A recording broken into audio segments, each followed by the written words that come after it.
banyak yang cerita di komentar gitu kan, mungkin berdasarkan personal historinya.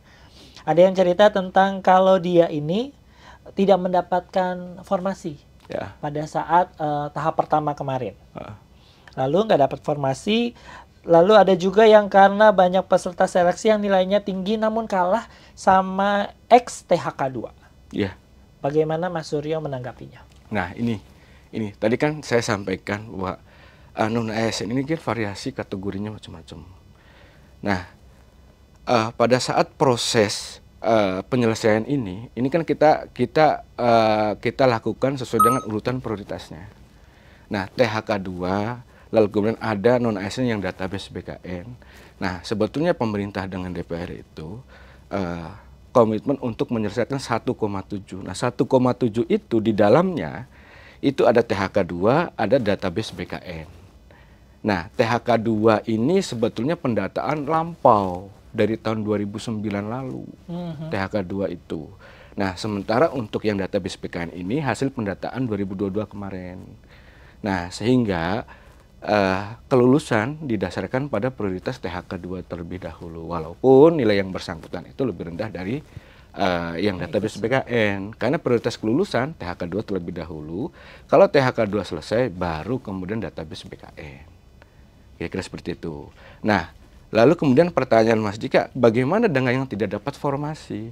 Nah, sebetulnya melalui Kepmen, beberapa Kepmen, kebijakan-kebijakan Kementerian Pan-RB, melalui Ibu Menteri itu, prinsipnya kami komitmen sekali lagi menyelesaikan non-ASN ini. Tetapi persoalannya itu kan ada pada pembiayaan. Nah, jadi misalkan di instansi itu non-ASN-nya ada 10, tetapi kemampuan untuk membayar gaji untuk non-ASN pada saat diangkat P3K itu 8 misalnya. Kan gitu kira-kira. Nah, artinya instansi itu kan mengusulkan 8 karena kemampuan anggarannya untuk 8 orang, 8 P3K. Nah, yang 2 ini tidak dapat formasi, bagaimana pertanyaan kan begitu. Nah, ini kalau di ketentuan kita, ini sementara dia paruh waktu P3K dulu. Yang penting, teman-teman non-ASN ini mengikuti seleksi sampai tahapan akhir. Gitu. Kira-kira gitu. Banyak banget yang datang pertanyaan, komen di media sosial yang menanyakan tahap satunya ini kapan diumumkan? Oh iya, iya. Nah, sebelum kapan pengumuman itu, jadi boleh gak saya cerita sejarahnya ini kenapa Boleh bisa dong, sampai boleh, rame, boleh. lalu kemudian jadi isu trending dan lain sebagainya.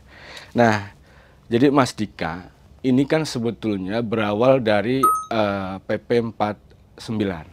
Jadi undang-undang sebelum Undang-Undang 20, jadi PP 49, ada PP 49. Nah, PP 49 ini kan amanat dari ketentuan pelaksana dari Undang-Undang 5 2014. Nah, di dalam PP 49 itu ada pasal yang menyebutkan bahwa non-ASN itu, penataan non-ASN itu harus selesai di November 2023 waktu itu. Nah, ini kan mengamanatkan ke semua instansi harus ditata, harus diselesaikan. Nah, tetapi dengan waktu yang relatif sudah mendekati waktu itu ya 2023, lalu kemudian ada revisi Undang-Undang ASN menjadi dari Undang-Undang 5 menjadi Undang-Undang 20. Kemudian juga di situ mengamanatkan yang harusnya diselesaikan November 2023. Jadi amanat melalui Undang-Undang 20 itu untuk diselesaikan dan ditata sampai dengan Desember 2024. Nah, ini sudah Januari. Nah, bagaimana menata itu? Nah, kita kan harus lakukan waktu itu pendataan tuh 2022. Nah, dari hasil pendataan itu, nah ada sekitar 1,7 yang belum terselesaikan. Nah, ini amanatnya kesepakatan pemerintah dengan DPR untuk diselesaikan Desember 2024. Nah, proses penyelesaiannya itu melalui pengadaan P3K ini. Nah, P3K ini kita bagi tahap 1, tahap 2. Karena non-ASN ini sekian banyaknya non-ASN itu dan variasinya macam-macam. Ada sisa THK2. Lalu kemudian juga ada sisa guru-guru yang THK2 dan lain sebagainya. Karena non-ASN ini kan ada terbagi beberapa kategori. Ada nakes, ada guru, ada teknis. Nah, sehingga ini perlu proses penyelesaiannya bertahap. Ada tahap 1, tahap 2. Nah, pertanyaannya kapan selesai tahap 1? tahap 1 itu harusnya selesai minggu ini. Selesai minggu ini, dan sebetulnya kami di Pansel dengan BKN itu sudah menyampaikan ke semua instansi pemerintah untuk dilakukan pengumuman karena seleksi sudah selesai. Nah, sudah disampaikan ke instansi dan beberapa banyak instansi sudah mengumumkan, tetapi kalau update dari tadi pagi itu sekitar kurang lebih 100 belum mengumumkan ya. Ada sekitar 100-an kurang lebih belum mengumumkan. Nah, mudah-mudahan hari ini atau nanti sore sudah diumumkan. Amin. Jadi yang masih galau nungguin pengumumannya, mudah-mudahan nanti sore akan diumumkan oleh instansinya yang membuka P3K tadi ya. Betul. Karena kewenangan mengumumkan itu ada di PPK. PPK itu ya ada di instansi itu. Bukan dari BKN, bukan dari Menpan. Bukan. Oke, siap. Mas, oke. Melanjutkan tadi soal pemerintah berkomitmen bersama DPR untuk menyelesaikan tenaga non-ASN ini berdasarkan prioritasnya. Ya, ada yang dari database, ada juga yang dari THK2 tadi. Mas Suryo, ada juga yang bertanya, bagaimana kebijakan penyelesaian tenaga non-ASN baik yang terdata ataupun yang belum terdata? Karena sepertinya pemerintah hanya fokus di yang terdata oleh BKN dulu. Sekarang kalau orang baru ini gimana? Ya, kalau dari kebijakannya begini. Jadi itu diselesaikan dan ditata begitu. Nah, prinsip pemerintah menghindari PHK massal. Menghindari PHK massal. Jangan sampai orang-orang non-ASN ini diberhentikan. Nah, kita berikan kesempatan kepada teman-teman non-ASN yang tidak terdata mengikuti kesempatan, mengikuti seleksi. Ya kalau nilainya bagus, layak ya mungkin bisa. Nah, selain itu instansi ada banyak instansi juga pada saat proses melakukan pendataan itu mereka sanggup untuk membayar lebih dari formasinya itu lebih dari non-ASN yang terdata karena ada beberapa waktu itu ketinggalan terdatanya dan sebetulnya mereka memenuhi kriteria gitu. Nah, ini kan diberikan kesempatan, tetapi sekali lagi karena komitmen kita selesaikan 1,7, prioritasnya tetap yang terdata terlebih dahulu. Itu dulu kita selesaikan. Gitu. Untuk selanjutnya nanti yang belum terdata akan diselesaikan selanjutnya. Oke. Tadi di-spill sedikit kalau ini juga ada sangkut pautnya dengan anggaran dari instansi tersebut. Dicontohkan tadi misalnya ada 8 kuotanya tapi ada 10. Yang 2 akan menjadi P3K paruh waktu. Ini berkaitan dengan pertanyaan saya berikutnya. Sebenarnya kebijakan P3K paruh waktu itu seperti apa, Mas? Ya, nih. Nah, ini sebetulnya salah satunya ada kebijakan di Undang-Undang HKPD itu belanja pegawai itu kan tidak boleh lebih dari 30%. Nah, rata-rata instansi itu terutama Pemda ya banyak yang lebih dari 30%. Nah, ini sebenarnya persoalan tersendiri. Nah, karena kan belanja-belanja yang lain juga sangat diperlukan, tidak hanya belanja pegawai.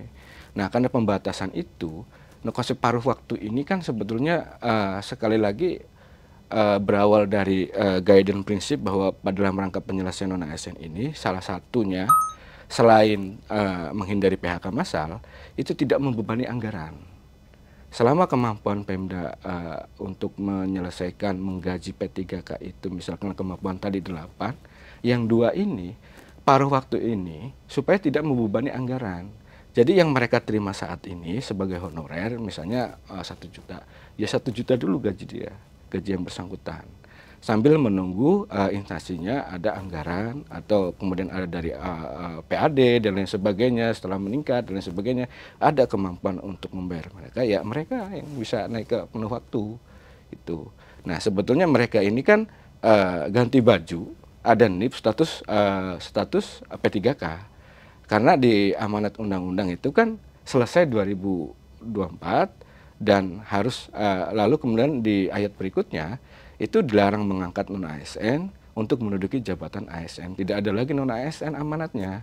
Nah, kebijakan paruh waktu nanti seperti apa? Nah, kurang lebih bahwa gaji mereka saat ini yang mereka terima, lalu kemudian mereka tetap bekerja sesuai dengan tugas yang saat ini mereka lakukan. Kemudian paruh waktu mereka juga dapat NIP dan rencananya ini tetap pengaturannya kalau yang P3K itu penuh waktu sekian jam, nah mereka juga bisa ditentukan oleh PPK-nya.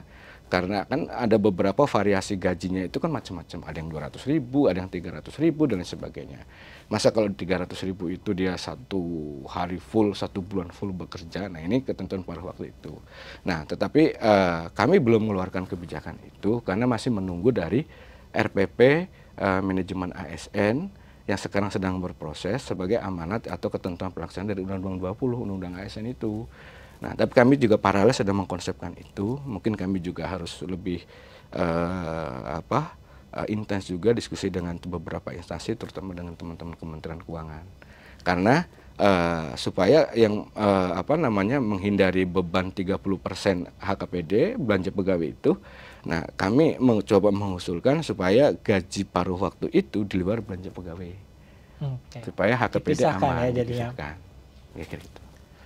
Berarti untuk sistem kerja, pembayaran gaji dan anggarannya itu pada dasarnya si P3K paruh waktu ini belum ada payung hukumnya. Belum ada payung hukum, tetapi paling tidak nanti hasil seleksi ini mapping datanya sudah ada dengan proses seleksi ini.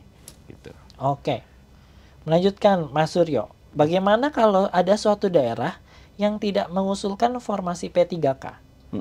Apakah masih ada kesempatan bagi teman-teman rekan ASN yang non ASN juga menjadi P3K paruh waktu di daerah tersebut? Nah ini seleksi tahap 1 ini kan sudah dimulai dan sudah akan segera diumumkan. Nah dari perjalanan ini kita kan ada tahap 2. Nah dari 1,7 yang komitmen untuk kita selesaikan sampai dengan tahap 1 yang nanti akan diumumkan, itu ada sekitar 390 ribuan itu belum mendaftar. Nah, termasuk instansinya tidak mengusulkan. Nah, ini kita berikan kesempatan di tahap 2 ini, termasuk instansi dan orang-orang itu kita bantu untuk melakukan pendaftaran di tahap 2 ini, Mas Dika. Jadi, tahap 1 dan tahap 2. Tahap 2 salah satu kenapa ada tahap 2. Nah, ini untuk mengantisipasi di tahap 1 ada instansi yang belum mengusulkan dan ada non ASN yang belum mendaftar atau yang TMS dan lain sebagainya. Nah, ini di tahap 2 ini. Nah, mudah-mudahan dengan tahap 2 ini instansi juga segera mengusulkan. Karena penyelesaian ini kan amanat undang-undang itu kan Desember 2024. Kita coba selesaikan walaupun nanti mungkin selesainya agak lebih dari sekitar beberapa bulan ya. Karena ini kan proses. Nah, instansi diberikan kesempatan di tahap 2 ini sebetulnya. Karena nanti penyesuaian itu kan di belakang nanti setelah seleksi. Nah, penyelesaian non ASN ini kan tidak bisa hanya Menpan, hanya BKN. Karena non ASN itu adanya di instansi. Jadi kunci penyelesaian non ASN ini di instansi. Jadi banyak teman-teman non ASN ini Menpan seperti apa, BKN seperti apa. Padahal kan yang ngangkat itu di instansi. Lalu ya kita harus komitmen sama-sama. Pemerintah itu kan bukan hanya Menpan, bukan hanya BKN. Terutama instansi inilah kuncinya. Kalau instansinya kalau memang harus komitmen juga instansinya. Karena honorernya itu ada di sana. Bekerjanya itu di sana.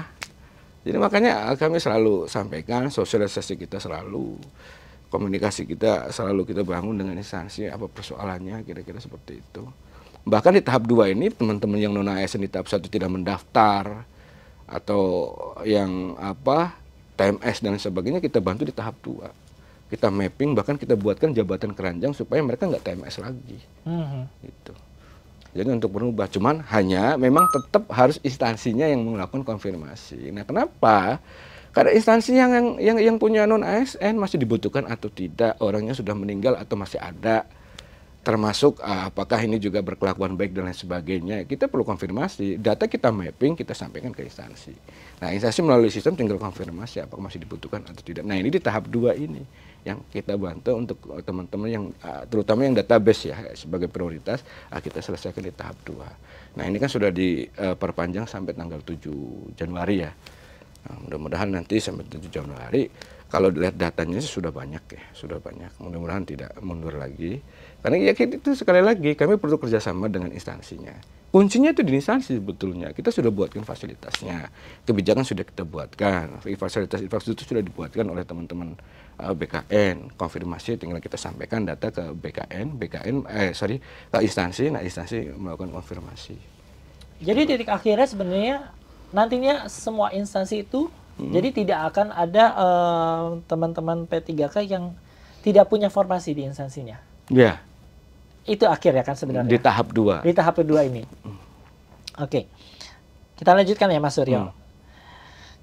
Tadi kita banyak ngobrol soal teman-teman P3K yang ada di database BKN.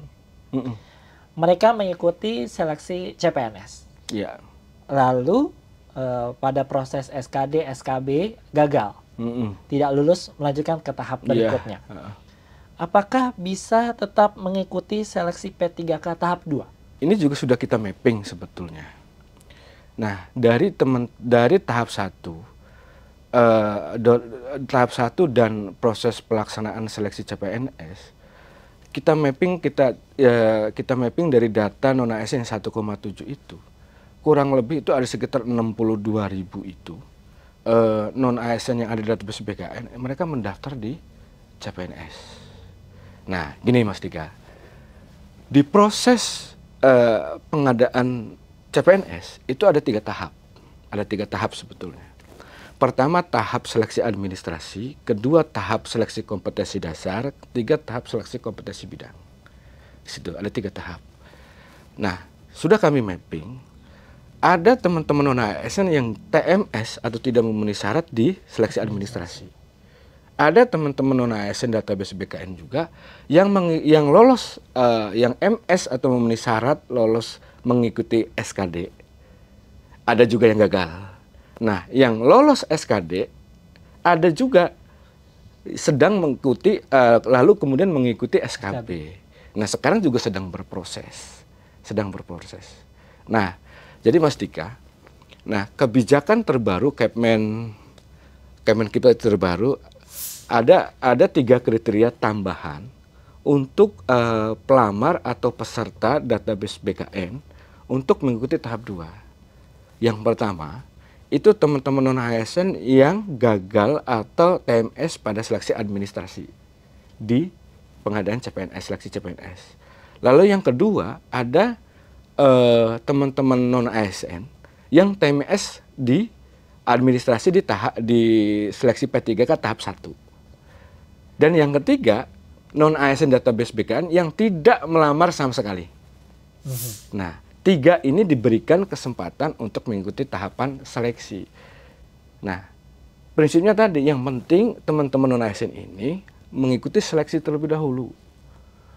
Nah, bagaimana yang gagal SKD, yang gagal SKB? Nah, yang bersangkutan sudah mengikuti seleksi, Mas. Oke.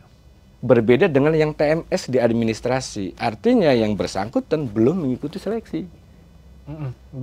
Tidak pernah sama sekali. Tidak sama sekali, makanya diberikan kesempatan untuk mengikuti seleksi, gitu. Pertanyaan Mas Dika, bagaimana yang gagal SKD, bagaimana yang gagal SKB? Yang bersangkutan itu mengikuti seleksi. Bisa saja nanti kami sudah nanti mungkin dalam waktu dekat kami mapping data-data itu, teman-teman yang gagal di CPNS tapi mengikuti tahapan seleksi baik di SKD maupun sampai dengan SKB, itu bisa kita optimalkan ke paruh waktu sebetulnya. Tapi nanti kita lihat perkembangan datanya seperti apa, karena proses pengumuman seleksi CPNS pun sedang berlangsung kan, termasuk yang tahap 1 sedang berlangsung. Ya. Saya mau kasih challenge dulu buat Mas Suryo. Gimana? Mas Suryo boleh nggak kasih pesan kepada para pelamar P3K atau masyarakat umum yang nantinya punya niat untuk mendaftarkan diri menjadi P3K di instansi pemerintah? Oke Mas Suryo?